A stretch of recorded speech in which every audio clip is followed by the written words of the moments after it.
Start करते हैं।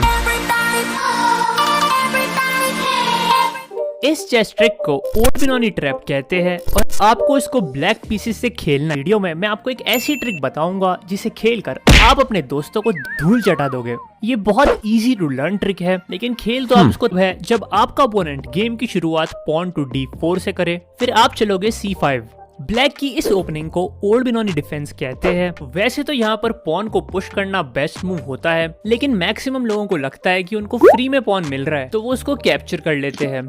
अब वैसे तो आप क्वीन से चेक देकर उसके पॉन को डायरेक्टली भी उठा सकते हो, लेकिन आज जो हम ट्रिक देख रहे हैं उसमें आपको डायरेक्टली उसका पॉन नहीं मारना है। उसकी जगह आप E6 चलकर अपने बिशप से उसके पॉन पर अटैक करोगे। यहाँ पे कोई भी स्ट्रॉन्ग प्लेयर इस पॉन को जाने देगा और अपने पीसेस को डेवलप करेगा, लेकिन अगर कोई लालची प्लेयर होगा, जो कि ज्यादातर लोग होते हैं, तो वो इस पॉन को बचाने की कोशिश करेंगे। और व्हाइट के पास तीन ऑप्शंस है। सबसे पहले या तो वो अपने बिशप से उसको डिफेंड कर सकता है, लेकिन ये इतना अच्छा मूव नहीं है क्योंकि इससे उसका पॉन और बिशप दोनों ही ब्लॉक हो जाएंगे। दूसरा ऑप्शन है उसके पास कि वो क्वीन से उसे डिफेंड करे, लेकिन फिर नेक्स्ट मूव में उसकी क्वीन पर अटैक हो रहा है और उसका मूव वेस्ट हो जाएगा। इसीलिए इस पोजीशन में आप देखोगे कि ज्यादातर लोग पॉन टू B4 चलकर उसे डिफेंड करते हैं। फिर आपको चलना है A5।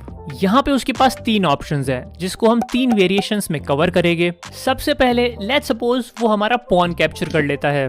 उस केस में आप उसका C5 पॉन मार लोगे। अब उसके A5 पॉन पर भी डबल अटैक हो रहा है और वो इसको एक ही तरह से बचा सकता है, जो कि है बिशप टू D2 चलकर। लेकिन अब आपको चलना है क्वीन टू F6। इस मूव के साथ ही आप उसके हाथी पर तो अटैक कर ही रहे हो, साथ में उसके किंग को भी चेकमेट का थ्रेट दे रहे हो। यहाँ पर 90% of players bishop to C3 चलते हैं क्योंकि अब उसने अपने रुक को भी बचा लिया और अपने किंग के लिए स्पेस भी क्रिएट कर दी ताकि वो चेकमेट ना हो। बट अब आप उसका पॉन कैप्चर करके उसको चेक दोगे। अब उसके किंग के पास एक ही मूव है, फिर आप अपनी रानी से चेक दोगे। यहाँ पे उसके पास दो मूव्स हैं। सबसे पहले अगर वो चेक को अपने पॉन से ब्लॉक करता है तो उसका गेम खत्म है, क्योंकि फिर आप पॉन मार के उसके किंग का चेकमेट कर दोगे।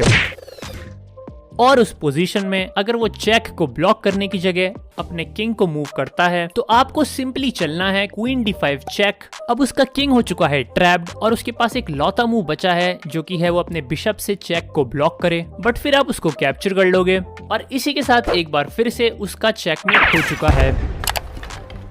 अगर हम थोड़ा पीछे जाए तो आप सोच रहे होगे कि जरूरी थोड़ी हो अपने बिशप को ही चले, उसकी जगह वो अपने पॉन को भी तो आगे बढ़ा सकता है हमारा अटैक रोकने के लिए। उस केस में आपको सिंपली उसका रुक कैप्चर कर लेना है। बट यहाँ पर व्हाइट के पास भी एक अच्छा मूव है, वो अपने बिशप को C3 पर चल सकता है। अब हमारी क्वीन पर अटैक है और अगर हम उसको बचाएंगे तो वो हमारा पॉन कैप्चर करके हमारा रुक ट्रैप कर सकता है। बट दोस्तों आपको घबराना नहीं है, क्योंकि हमारे पास भी यहाँ पर एक किलर मूव है। हम अपने रुक को बचाने के लिए अपने बिशप को सैक्रिफाइस करेंगे। हम उसको B5 पर चलेंगे। अब उसका बिशप मूव नहीं कर सकता क्योंकि वो हो गया है पिंड, तो उसको मजबूरी में मारना ही पड़ेगा। और जैसे ही वो मारेगा आपको अपने नाइट को डेवलप करना है। यहाँ पे हमने अपने बिशप को जरूर सैक्रिफाइस किया है, लेकिन हमको भी उसका रुक मिला है और जैसे कि आपको पता है रुक की वैल्यू बिशप से ज्यादा होती है, तो हम ऑलरेडी एक्सचेंज अप है और ये गेम आपके लिए बहुत अच्छा साबित होगा।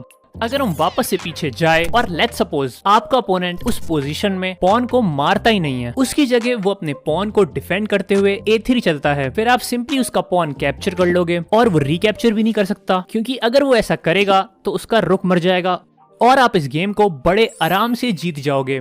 और फाइनली उस पोजीशन में लेट्स सपोज ना तो वो कैप्चर करता है ना ही A3 चलता है, उसकी जगह वो C3 चलकर अपने पॉन को डिफेंड करता है, तो उस केस में भी आपको उसका पॉन कैप्चर कर लेना है। और अगर वो रिकैप्चर करता है तो नेक्स्ट मूव को देखकर उसको डेफिनेटली झटका लगने वाला है, क्योंकि नेक्स्ट मूव में आप क्वीन टू F6 चलकर उसके रुक पर अटैक करोगे। अब उसका रुक ट्रैप्ड हो चुका है और उसको बचाने के लिए उसे मजबूरी में अपना नाइट सैक्रिफाइस करना पड़ेगा, जिसके बाद आप उसको कैप्चर करते हुए उसको चेक दोगे। फिर वो अपने बिशप को D2 पर चलेगा और इसी के साथ वो हमारी क्वीन पर भी अटैक कर रहा है और उसने अपना रुक भी सेव कर लिया, लेकिन उससे फर्क नहीं पड़ता क्योंकि ऑलरेडी आपने उसका नाइट फ्री में कैप्चर कर लिया है। तो आप अपनी रानी को सिंपली सेव कर लोगे और जैसे कि आप देख सकते हो हमारे पास एक एक्स्ट्रा नाइट है, जो कि एक बहुत बड़ा एडवांटेज है और इस गेम को आप बड़े आराम से विन में कन्वर्ट कर लोगे। तो ये था ओल्ड बिनोनी ट्रैप। और अगर आप मेरे साथ चेस खेलना चाहते हो तो आप मेरे दूसरे चैनल को भी सब्सक्राइब कर सकते हो, जहाँ पर मैं लाइव आऊंगा and we can play together. और अगर आपको वीडियो पसंद आई तो इसको लाइक और शेयर जरूर करना। तो मिलते हैं नेक्स्ट वीडियो।